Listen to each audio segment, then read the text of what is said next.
Hi, welcome to another drawing lesson. Today we will be drawing this chess knight and then adding color to it. So you may want to get some markers, colored pencils, crayons. We'll be doing that toward the end. And also grab your paper, pencil, and let's get started. So the first thing you're going to want to do is draw a couple of reference dots. This is the top of the base that we're starting on here. And you're going to connect these in a U shape and make an oval. You're going to come down with a short line on each side. This is not the full height of the base. This is a little lip, and then it'll have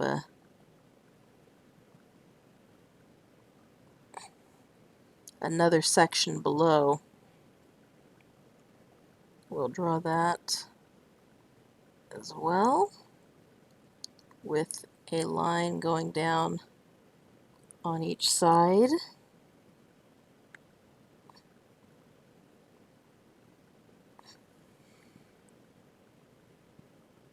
And then in between you'd have your little colored portion that might be filled in with enamel.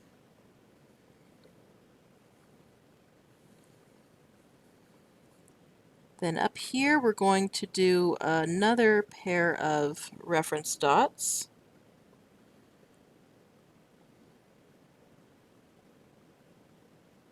We're going to connect those by another little U shape.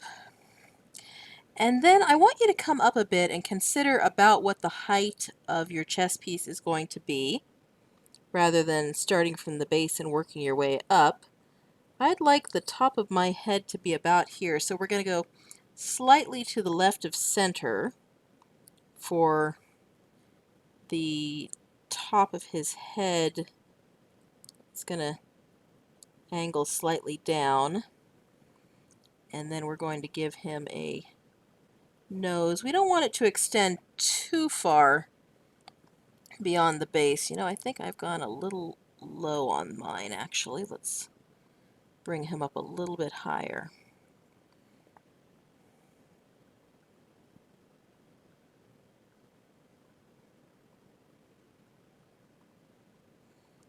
Okay. You're going to kind of draw this angled box, and going to, instead of making it a perfect box all the way across, we're going to give him a little bit of a lip right there. Go ahead and bring that back up, and then we're going to loop down and around for his cheek. Okay, I got to bring this up a little higher. Now around the back, you want to bring it down like that. And what we're going for at the bottom, so we've got kind of this S curve, backwards S curve, is to make the bottom look almost like a Hershey's Kiss bottom.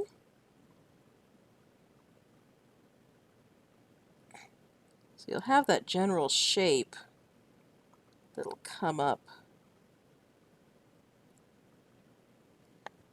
The front one's a little easier than the back, but the back comes from the crest of the head just down here.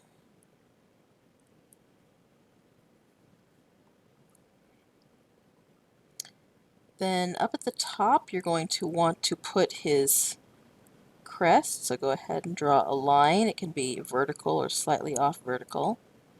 And you're going to follow that backwards S shape down a little. You know what? I think I'd like that bottom bit to be a little wider. So we'll correct that.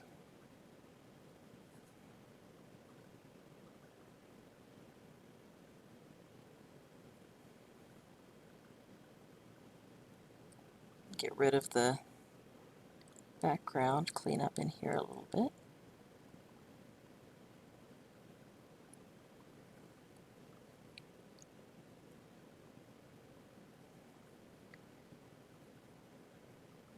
Going to go over and give him an ear. It's just a little bit of an angled triangle.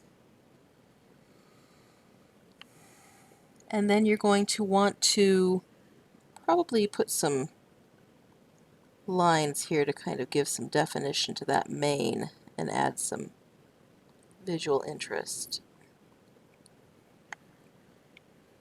You'll also want to give him an eye.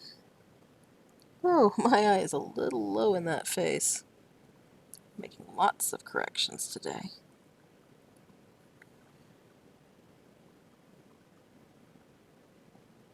And we're going to make the eye nice and large because we're going to be coloring it. We want to have enough space in there for the color to show. And then for the nose, just above this lip here, I'm going to bring the lip back a little further.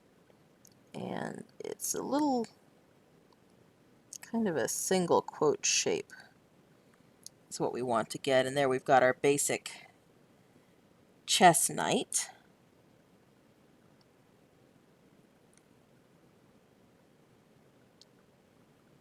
And then if we were going to be working only in black and white, this is where we would go ahead and begin to add shading on one side or the other. But I'm actually going to experiment with color because one of the things that I always have a difficult time with, or at least I did until I kind of worked it out, was how to color gold. You know, in coloring books when you're a kid, you say, oh, that's a gold ring, or that's a golden crown, and you grab the yellow crayon, or maybe there's a marigold color, and the more you work with it, the more you realize that it's sort of not really looking like gold. So let's take a look at what colors, if you actually look at a piece of jewelry, you're going to see that mostly instead of yellow, you're looking at different degrees of brown, dark brown, and medium browns leading up to white highlights. So let's take a look here at, again, we'll choose a place to have the light more or less coming from, but let's say it's in front of us, so where you're sitting, and then up to the right there is going to be our goal. So let's get a nice kind of browny goldenrod color. It's a very kind of 70s mustardy color, and I'm going to want to get a bigger crayon going on here. Bigger brush. So I'm going to go ahead and we're going to color in a lot, but we're going to leave a little area to be the highlight. That's the thing, is once you've put it on, unless you're working with paint, you can't really take it off again. So go ahead and add the color. We're going to sweep down, copy that S shape.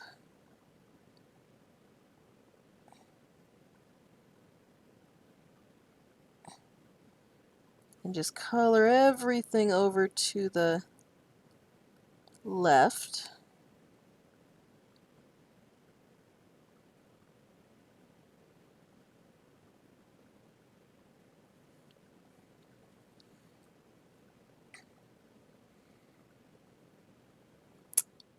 And you know what? I'm actually going to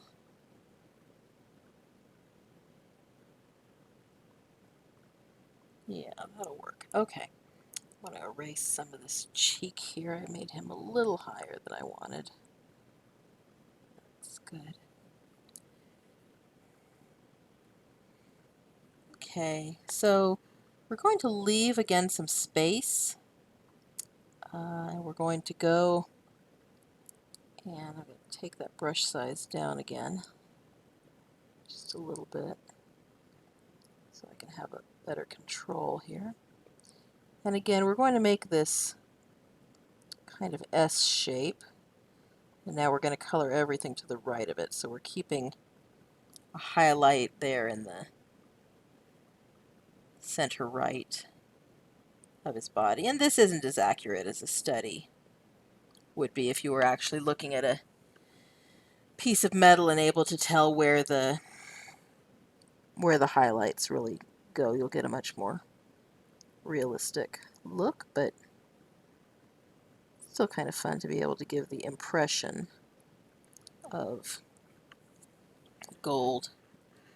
So then on the lower part of the chest piece, same thing, you're going to conserve that white on the front right of the gold metal ridge here. We'll do the same thing on the bottom.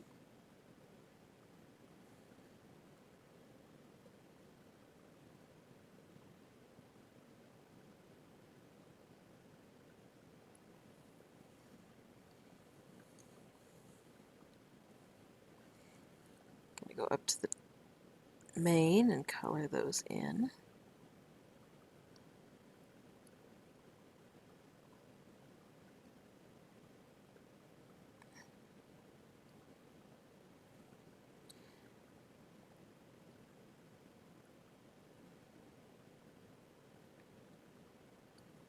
Because I'm working on a computer, I probably would have been wiser to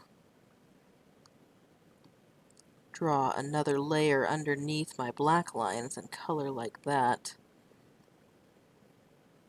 And I would have to worry less about being precise and not overwriting my lines, which, if you're working with markers or colored pencil, is not as big a concern, but that's okay.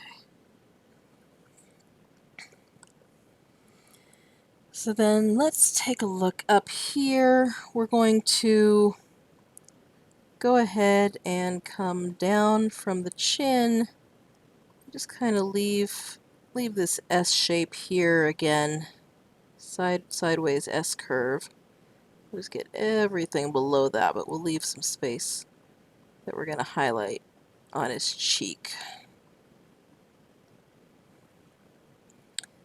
But his eye is actually recessed. We want dark around that so that it looks like it's deeper in the metal. So we're going to go all the way around his eyeball.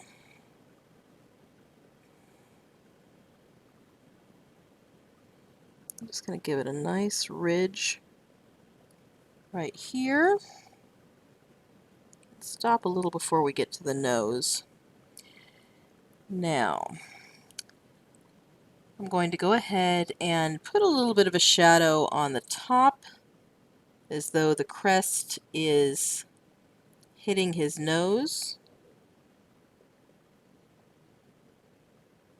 The crest rather of his head is casting a shadow on his nose. I want to leave the area above that nostril very white, because he would definitely be catching some rays right there. I'm going to go ahead and fill this in. And then, let's see, probably here at least he'd be getting some more dark, even if most of that edge is going to be catching a highlight from the sun. So that's a good start there. And then let's choose a color. I'm going to go with just a medium silver because I really want that eye to pop, but in a chess piece you can have the different, you can have white or black for the traditional chess colors on that enamel band there. But I'm going to go just for a basic silver. Might even be a white chess piece base. So let's get a nice light gray. And again, I'm going to conserve this space, but this time I'm going to give it a little bit of an angle, because this, again, this enamel is sort of recessed. We want to maintain the shape of that contour. Contour is how you know what something is, how something is shaped. So it would be curvy lines on a striped ball. Even if the lines, you think of them as perfectly straight. If you're going to draw a ball, you don't want to draw one like this with straight lines all the way across. You want to draw it like this. And those are your contour lines. And that helps give the illusion of 3D.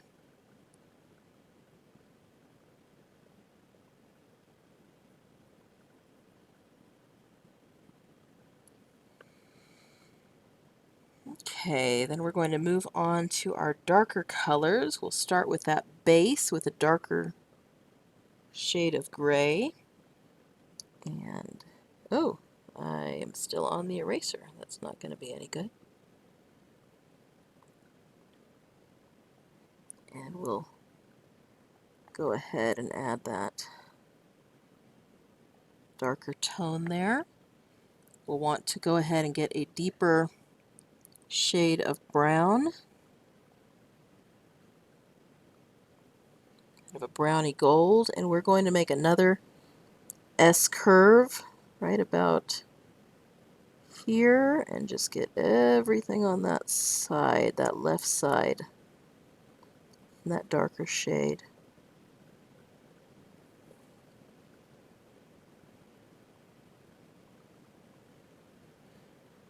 And I'm going to go ahead and add some more right under his cheek there, just to give it a little more dimension. I'm also going to get the front of his nose and under his nostril and his lower lip.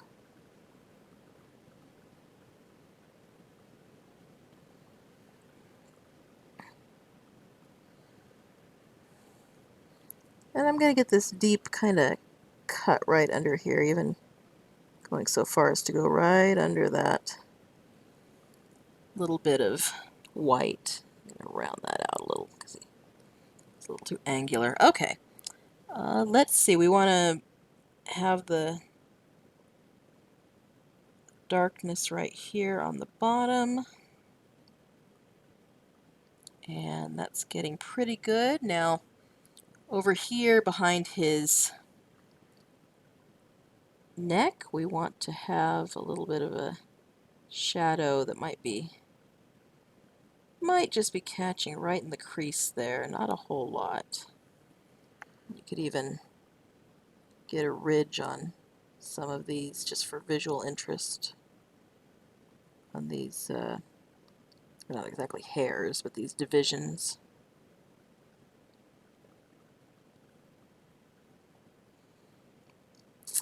And let's see, I'm going to pick up that lighter color again to finish his ear off.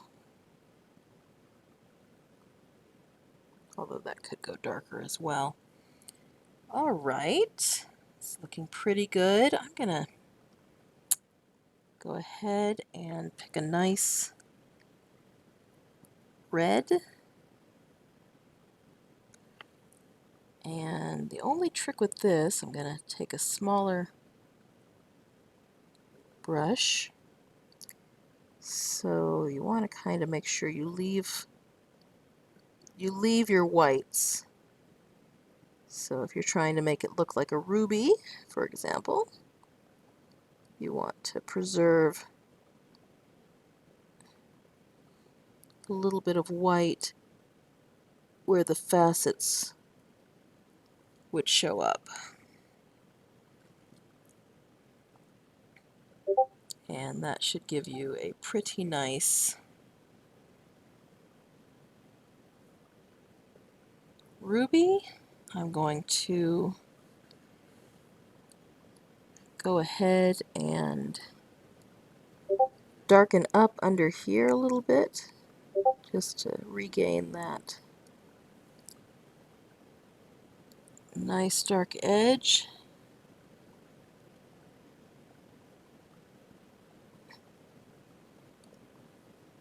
And we'll give it a little bit of a shadow too, because of course it should have some kind of a shadow going on over in this direction. And that's about it. I hope you enjoyed today's lesson, and I will see you next time.